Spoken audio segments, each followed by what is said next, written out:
আসসালামু আলাইকুম প্রিয় শিক্ষার্থীবৃন্দ, সবাইকে স্বাগতম জানাচ্ছি ম্যাথান্টিক্স সলিউশনে। আমি মোহাম্মদ আবির হাসান আছি সবসময় তোমাদের সাথে। আজ আমরা শিখব সপ্তম শ্রেণীর গণিত বইয়ের অনুসরণী 1.2 এর 11 নং অঙ্কের সমাধান। তো চলো শুরু করা যাক তাহলে।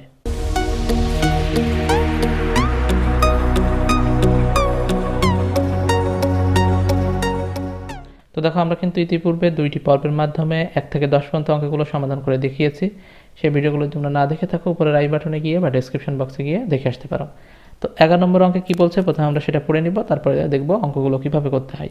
দেখো 11 নম্বর অঙ্কে বলছে বর্গমূল নির্ণয় করো। এখানে ক, খ, গ, ঘ, ঙ, চ 6টা অঙ্ক দেওয়া আছে। এই অঙ্কগুলোর বর্গমূল করতে হবে। তো তোমরা যারা অনুসরণী 1.1 এর অঙ্কগুলো করেছো তারা অবশ্যই জানো যে বর্গমূল কিভাবে নির্ণয় করতে হয়। আমরা কিন্তু বেশ কয়েকটা পর্বের মাধ্যমে অনুসরণী 1.1 এর সকল অঙ্কের সমাধান এবং এমসিকিউগুলোর সমাধান করে দেখিয়েছি। সেগুলো তোমাদের ডেসক্রিপশন বক্সে প্লেলিস্ট আকারে দেওয়া থাকবে, তোমরা সেখান থেকে চাইলে দেখে আসতে পারো। যেহেতু এই অঙ্কগুলো তোমরা ইতিপূর্বে করেছো, তারপরেও আমি তোমাদের অঙ্কগুলো একবার করে দেখিয়ে দেবো যে কিভাবে করতে হবে। তো চলো প্রথমে ক নম্বর অঙ্কটা তুলে নিই, তারপরে দেখি কিভাবে করতে হয়। তো দেখো, আমরা ক নম্বর অঙ্কটা তুলে নিয়েছি। বর্গমূল করার প্রথম নিয়ম হচ্ছে অঙ্কগুলোকে জোড়া করা। আমরা জানি জোড়া কিভাবে করতে হয়। দুইটি সংখ্যা মিলে একটা জোড়া করতে হয়। ডান দিক থেকে দুইটি সংখ্যা করে দিয়ে আমরা জোড়া করব, তাহলে আমরা এই দুইটা মিলে একটা জোড়া করতে পারি। এবং জোড়া বাদে যে সংখ্যাগুলো থাকবে, যদি একটা সংখ্যা থাকে সেটার উপর আলাদা একটা দাগ আমরা দিয়ে দেবো। তো আমরা এইভাবে তাহলে জোড়া করতে পারি। দেখো, কোনো সংখ্যার পূর্বে যদি শূন্য থাকে, সেই শূন্যটা আমরা ভাগফলের স্থানে ওইভাবে লিখে দেবো।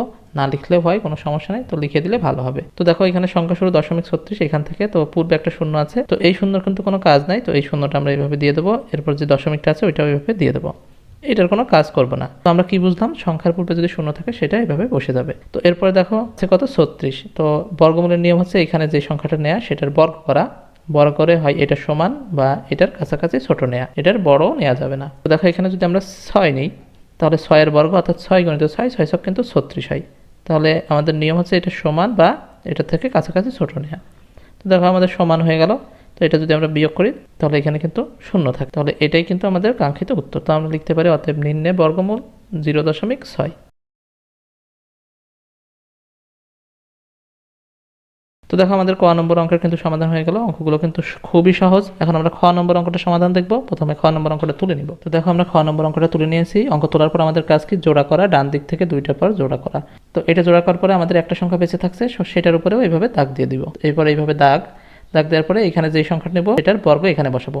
তো একটা বিষয় লক্ষণীয়, বাম দিক থেকে প্রথমে দাগ যেটার উপর থাকবে সেটার কাজ করা প্রথমে। তো এখানে 2 এর উপর আছে, তো আমরা প্রথমে 2 এর কাজটা করব।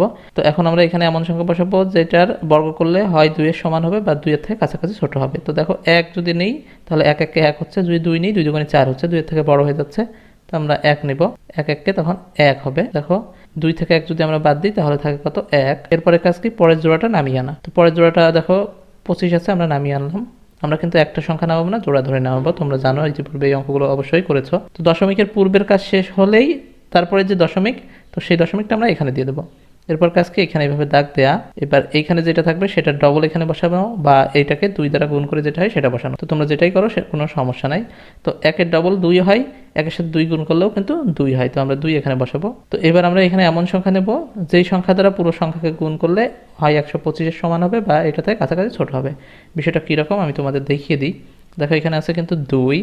তো এইখানে যদি আমরা 2 ধরি, ওই 2 দ্বারাই কিন্তু পুরো সংখ্যাকে গুণ করব। আমরা যদি এখানে 5 ধরি, মনে করো এখানে আছে 2, 2 এর সাথে যদি আমরা 5 ধরি, এই 5 দ্বারাই পুরো সংখ্যাকে যদি গুণ করি, 5 5 25 এর 5, 5 2 10 আর 2 12 হয়, 125 কিন্তু হচ্ছে। তো আমাদের মিলে যাচ্ছে।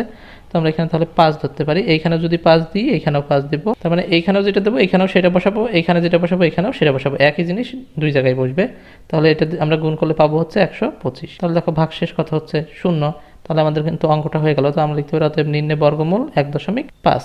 1.5। তো তোমরা এটা লিখে নিবে, নিম্নে বর্গমূল 1.5। এটাই হচ্ছে উত্তর। আশা করি তোমরা এই খ নম্বর অঙ্কটাও সুন্দরভাবে বুঝতে পেরেছো। এখন আমরা গ নম্বর অঙ্কে চলে যাবো। প্রথমে অঙ্কটা তুলে নিব। তো দেখো, আমরা গ নম্বর অঙ্কটা তুলে নিয়েছি। প্রথম আমাদের কাজ কি, জোড়া করা। দুইটা মিলে একটা জোড়া ডান দিক থেকে, তো আমরা জোড়া করে নিলাম। বাকি যেটা থাকবে সেটার উপরে জোড়ার দাগ দিয়ে দেবো। তো দেখো, আমি কিন্তু বলেছি যে সংখ্যার পূর্বে যদি কোনো শূন্য থাকে এই শূন্যগুলো ভাগফলের জায়গায় বসিয়ে দেবো। দেখো, এখানে দশমিকের আগে একটা শূন্য আছে, তো একটা শূন্য আমরা এখানে বসিয়ে দিতে পারি। এরপর দশমিক আছে, দশমিক বসিয়ে দেবো, কারণ এগুলোর কোনো কাজ নাই। এবার দেখো, জোড়া হয়েছে, 2টা মিলে একটা জোড়া হয়েছে। যেহেতু 2টা মিলে একটা জোড়া হয়েছে, তাহলে আমরা এখানে একটা শূন্য দেবো। তো এগুলোর কাজ শেষ হয়ে গেল। এখন শুধু আমরা কাজ করবো 49-এর। তো দেখো, এখানে এমন সংখ্যা বসাবো যেটার বড় করলে 49-এর সমান হবে বা 49 থেকে কাছাকাছি ছোট হবে। তো আমরা যদি 7 এখানে বসাই, 7 এর বর্গ 7 গুণিত 7, 7 7 কিন্তু 49 হয়। তো তাহলে এটা সমান হয়ে যাচ্ছে, ভাগশেষ কত হচ্ছে 0 হচ্ছে। তো আমাদের উত্তর কত হলো 0.7। তো আমরা লিখতে পারি অতএব নির্ণয় বর্গমূল 0.7। দেখো আমরা লিখে নাও অতএব নির্ণয় বর্গমূল 0.7, এটাই কিন্তু উত্তর। আশা করি তোমরা এই অঙ্কগুলো সুন্দরভাবে বুঝতে পারছো। আমরা পরবর্তী অর্থাৎ ঘ নম্বর অঙ্কে চলে যাব। দেখো আমরা ঘ নম্বর অঙ্কটা তুলে নিয়েছি। প্রথম কাজটি জোড়া করা। আমরা ডান দিক থেকে 2 ঘর পর পর জোড়া করব। জোড়া করার পরে দেখো 2 ঘর পরে তো যদি একটা থাকে একটার উপরে জোড়ার দাগ দিয়ে দেবো। তো এখন আমাদের কাজ কি, প্রথম যেটার উপর দাগ থাকবে সেটার কাজ করা। তো দেখো আমরা এখানে এমন সংখ্যা নেব যেটার বর্গ করলে হয় 6 এর সমান হবে বা 6 থেকে কাছাকাছি ছোট হবে। আমরা যদি 2 নিই, দেখো 2 এর বর্গ হয় 4, যদি 3 নিই 3 এর বর্গ কিন্তু 3 3 কে 9 হয়, তো 6 থেকে বড় হয়ে যাচ্ছে, আমরা 2 নিতে পারি, তাহলে 2 এর বর্গ হবে 4। তো এখন কাজ কি, এটা থেকে এটা বাদ দেয়া, 6 থেকে 4 বাদ দিলে পাবো হচ্ছে 2। এবার কি করবো, পরের জোড়াটা নামিয়ে আনবো। পরের জোড়া নামিয়ে আনলাম 41। এখন আমরা এখানে কি বসাবো, এখানে যে সংখ্যাটা হবে সেটার সাথে 2 গুণ অথবা সেটা ডবল বসাতে হবে। তো আমরা যদি এটার সাথে 2 গুণ করি তাও 4 হয়, যদি ডবল নিই তাও কিন্তু 4 হয়। তো 4 বসানোর পর এখন আমরা কি করবো, এখানে এমন সংখ্যা ধরবো যেই সংখ্যা দ্বারা এই পুরো যে সংখ্যাটা হবে সেটার গুণ করলে হয় 241 এর সমান হবে বা এটার থেকে কাছাকাছি ছোট হবে। বিষয়টা কি রকম, তো দেখো মনে করো এখানে আছে 4, এই 4 এর সাথে আমরা যেই সংখ্যাটা ধরবো, মনে করো আমরা 5 ধরলাম, এই 5 দ্বারাই আবার এই পুরো সংখ্যাকে গুণ করব। তাহলে এটা যদি গুণ করি আমরা পাবো হচ্ছে 225। তাহলে দেখো 241 থেকে এটা কিন্তু কাছাকাছি ছোট, এর থেকে আমরা যদি 6 ধরি তাহলে এর থেকে বড় হয়ে যাবে। তো আমরা এখানে 5 দিব এবং এখানেও 5 বসাবো, তো এটা গুণ করলে হয় 225। এখন আমাদের কাজ কি, বাদ দেয়া। তো এটা যদি বিয়োগ করি আমরা পাবো হচ্ছে 16। তো দেখো দশমিক পর্যন্ত আমাদের ভাগ করার কাজ শেষ, এই যে এই পর্যন্ত ভাগ করার কাজ শেষ। তারপরে দশমিক, তো এই দশমিকটা আমরা এখানে বসিয়ে দেবো। দশমিকটা এখানে আর নামানোর প্রয়োজন নেই, দশমিকের পূর্ব পর্যন্ত ভাগ করা হলে দশমিকটা আমরা এখানে বসিয়ে দেবো। পরে কি কাজ, পূর্বের মতো আবার এই পাশে দাগ দিব আমরা, এখানে যেটা হবে তার ডবল বা তার সাথে 2 গুণ, তাহলে 25-এর ডবল কিন্তু 50 হয়, বা 25-এর সাথে 2 গুণ করলেও কিন্তু 50 হয়। তো আমরা এখানে 50 বসালাম। তো এখন আমাদের কাজ কি, এখন কাজ হচ্ছে পরের জোড়াটা নামিয়ে আনা। তো পরে দেখো কত আছে 10, তো 10 নামিয়ে আনলাম। এখন আমরা এখানে এমন সংখ্যা ধরবো যে এটাকে পুরো সংখ্যা দ্বারা গুণ করলে হয় এটা সমান হয় বা এটার থেকে কাছাকাছি ছোট হয়। তো আমরা এখানে 3 নিতে পারি, আর এই 3 দ্বারাই এই 503কে যদি গুণ করি আমরা পাবো হচ্ছে 1509। তো এখন আমাদের কাজ কি, বিয়োগ করা। বিয়োগ করলে আমরা পাবো হচ্ছে 101 পাবো। তো আবার পূর্বের মতো কি কাজ, এইটার ডবল অথবা এটার সাথে 2 গুণ করে যেটা হবে সেটা এখানে বসানো। তো 253কে যদি আমরা 2 দ্বারা গুণ করি পাবো হচ্ছে 506। তো 506 বসানোর পর দেখো এখন কি কাজ, পরের জোড়াটা নামিয়ে আনা। আমরা পরের জোড়াটা নামিয়ে আনলাম। এখন আবার এখানে এমন সংখ্যা ধরবো এবং এখানেও সেই সংখ্যাটা বসাবো এবং ওই সংখ্যা দ্বারা পুরো সংখ্যা গুণ করলে হয় এত সমান হবে বা এটার থেকে কাছাকাছি ছোট হবে। তো আমরা যদি এখানে 2 ধরি, সেই 2টা কিন্তু এখানেও বসাতে হবে এবং এই 2 দ্বারা যদি পুরো সংখ্যা গুণ করি আমরা কিন্তু এইটাই পাবো, 10,124 পাবো। তাহলে আমাদের ভাগশেষ কিন্তু 0 হয়ে গেছে। তো আমরা কিন্তু উত্তর পেয়ে গেছি 25.32। তো আমরা লিখতে পারি অতএব নির্ণয় বর্গমূল 25.32। আশা করি তোমরা এই অঙ্কগুলো সুন্দরভাবে বুঝতে পারছো। আমরা পরবর্তী অর্থাৎ 3 নম্বর অঙ্কে চলে যাব। চলো প্রথমে অঙ্কটা তুলে নিই। তো দেখো আমরা অঙ্কটা তুলে নিয়েছি। এখন আমাদের কাজ কি, জোড়া করা। ডান দিক থেকে 2 ঘর পর পর জোড়া করতে হয়, আমরা জানি। তো জোড়া করে নিলাম। তো দেখো সংখ্যার পূর্বে যে শূন্যগুলো থাকবে তার কোনো কাজ নাই, তো আমরা এই শূন্যগুলো এইভাবে বসিয়ে দিতে পারি ভাগফলের স্থলে। তো যেহেতু এখানে প্রথমে 0 আছে, এই 0, তারপর দেখো দশমিক আছে, দশমিক এইভাবে বসিয়ে দেবো। এরপর 2টা শূন্য মিলে একটা জোড়া করা হয়েছে, তো 2টি শূন্য থেকে একটা শূন্য নেব। এরপর দেখো 0.5 মিলে একটা জোড়া করা হয়েছে, তো এই যে পূর্বের শূন্যটার কোনো মূল্য নেই, আমরা কাজ করব শুধু 5-এর। তো এখানে এমন সংখ্যা নেব যেটার বর্গ করলে 5-এর কাছাকাছি ছোট হয় বা 5-এর সমান হয়। তো আমরা কিন্তু 2 নিতে পারি, 2 এর বর্গ করলে 2 দুগুণে কিন্তু 4 হয়। তো দেখো আমরা 5 থেকে 4 বাদ দিলে কত পাবো, 1 পাবো। এই যে পূর্বে একটা শূন্য আছে, এটা পূর্বে দিলেও হয় না দিলেও হয়, কোনো সমস্যা নাই। এখন আমরা এখানে যেটা হয়েছে সেটার সাথে 2 গুণ করবো বা এটা ডবল নিব। তো পূর্বে যেহেতু 2টা শূন্য আছে, এগুলোর মূল্য নাই, তাহলে 2 এর ডবল কত হয়, 4 হয়। তো এরপর আমরা কি করবো, পরের জোড়াটা নামিয়ে আনবো। দেখো 76 আমরা নামিয়ে আনলাম। এখানে এমন সংখ্যা ধরবো সেটা এখানেও বসাবো, ওই সংখ্যা দ্বারা পুরো সংখ্যা গুণ করলে হয় 176 এর সমান হবে বা এটা থেকে কাছাকাছি ছোট হবে। তো দেখো আমাদের আছে কত, 4। ওই 4-এর সাথে যদি আমরা 4 ধরি, আবার পুরো সংখ্যাকে ওই 4 দ্বারাই গুণ করি, তাহলে কিন্তু আমরা পাবো 176। তাহলে আমরা এখানে কত বসাতে পারি, 4 বসাতে পারি। এই 4টাই কিন্তু আবার এখানে বসাবো, তাহলে আমাদের এখানে কত হবে, 176 ভাগ করলে হয় 0।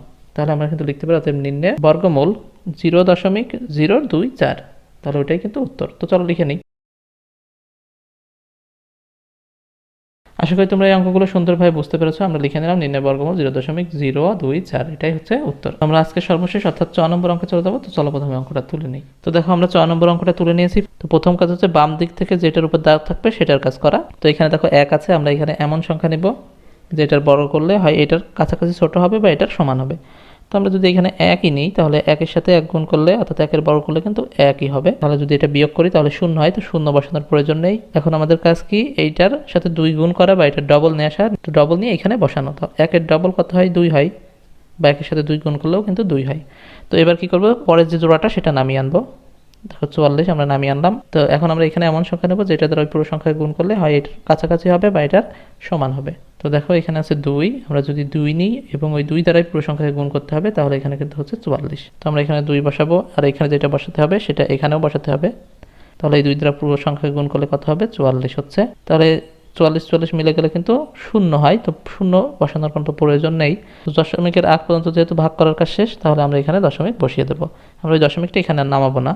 তো এখন আমাদের কাজ কি, এখানে যেটা থাকবে তার সাথে 2 গুণ বা সেটা ডবল নিয়ে আসা। তাহলে 12 ডবল কিন্তু 24 হয়, আবার 12-র সাথে 2 গুণ করলেও কিন্তু 24 হয়। তাহলে আমরা 24টা এখানে বসাবো। এবার দেখো জোড়াটা নামিয়ে আনার কাজ, আমরা 84 নামিয়ে আনলাম। এবার দেখো এখানে 24 হয়েছে, এখানে যদি আমরা কোনো সংখ্যা 1ও ধরি, সর্বনিম্ন সংখ্যা যেহেতু 1, দেখো 24 হয়েছে, এখানে যদি 1 ধরি, ওই 1 দ্বারাই পুরো সংখ্যা গুণ করি, তাহলে কত হচ্ছে, 241 হচ্ছে। যেটা 84 থেকে কিন্তু 241 বড় হয়ে যাচ্ছে। তো এমন অবস্থায় কি করব, আমাদের কিন্তু পরের জোড়াটা নামানোর প্রয়োজন। তো দেখো আমরা একটা জোড়া অলরেডি নামিয়েছি, পরের জোড়াটা যদি আবার নামাতে যাই তাহলে কিন্তু একটা শূন্য নিতে হবে। যখন আমরা এখানে একটা শূন্য নেব, সেই শূন্যটা এখানেও বসাতে হবে, এবং যখনই শূন্য নিব তখনই কিন্তু পরের জোড়াটা নামাতে পারবো। যদি শূন্য না নিই তাহলে কিন্তু পরের জোড়াটা নামানো যাবে না। যেহেতু আমাদের ছোট হয়ে গিয়েছিল এই সংখ্যাটা, সেহেতু শূন্য নিয়ে পরের জোড়াটা নামিয়ে আনলাম। এখন এখানে এমন একটা সংখ্যা নেব যেটাকে পুরো সংখ্যা দ্বারা গুণ করে হয় এটার সমান নেব বা এটা থেকে কাছাকাছি ছোট নেব। তো দেখো আমাদের এখানে সংখ্যা আছে 240, এটার সাথে যদি আমরা 3 নিই এবং ওই 3 দ্বারাই যদি পুরো সংখ্যাকে গুণ করি, তাহলে আমরা পাবো হচ্ছে 7209, যা এটার থেকে কাছাকাছি ছোট। তাহলে আমরা এখানে বসাতে পারি 7209, এবং এখানে সেই 3টা বসিয়ে দেবো এবং ওই 3টা এখানেও বসিয়ে দেবো। তো এটা যদি আমরা বিয়োগ করি কত পাবো, আমরা পাবো হচ্ছে 1203। তো দেখো আমাদের বিয়োগ করে বসানোর পর কী কাজ, এই যে এখানে যেটা আছে সেটা ডাবল বা এটার সাথে 2 গুণ করে যা হবে সেটা বসানো। তো আমরা যদি এটার সাথে 2 গুণ করি আমরা পাবো হচ্ছে 2406, এটা পাবো। তো দেখো এরপর কাজ কি, পরের জোড়াটা নামিয়ে আনা, পরে আছে 25, আমরা এটা নামিয়ে আনলাম। তো এখন এখানে যে সংখ্যাটা ধরবো সেই সংখ্যা দ্বারা পুরো সংখ্যাকে গুণ করে হয় এটার সমান নিব বা এটার থেকে কাছাকাছি ছোট নিব। তো দেখো এখানে আছে 2406, এটার সাথে যদি আমরা 5 নিই এবং ওই 5 দ্বারাই যদি পুরো সংখ্যাকে গুণ করি, তাহলে আমরা পাবো হচ্ছে 120325। তাহলে কিন্তু এটার সাথে এটা মিলে যাচ্ছে। তাহলে আমরা এখানে 5 বসাবো এবং ওই 5টা এখানেও বসাবো। তাহলে আমরা পাবো হচ্ছে 120325। তাহলে এটা বিয়োগ করলে হয় 0, ভাগ শেষ, 0 হয়েছে। তাহলে আমাদের ভাগফল কত হয়েছে, এটা। তাহলে এটাই কিন্তু উত্তর। তো আমরা লিখে নেব অতএব নির্ণয় বর্গমূল 12.035। আশা করি তোমরা এই অঙ্কগুলো সুন্দরভাবে বুঝতে পেরেছো। এই অঙ্কগুলো কিন্তু খুবই সহজ, একটু ধৈর্য ধরে করলেই খুব সহজে তোমরা অঙ্কগুলো করতে পারবা। আমরা পরবর্তী ভিডিওতে এই অনুশীলনীর বাকি অঙ্কগুলো সমাধান করে দেখাবো। সেই ভিডিওটি দেখার আমন্ত্রণ জানিয়ে শেষ করছি এখানেই। ধন্যবাদ সবাইকে। থাকুন ম্যাথমেটিক্স সলিউশনে, শিখুন নতুন কিছু নতুনভাবে।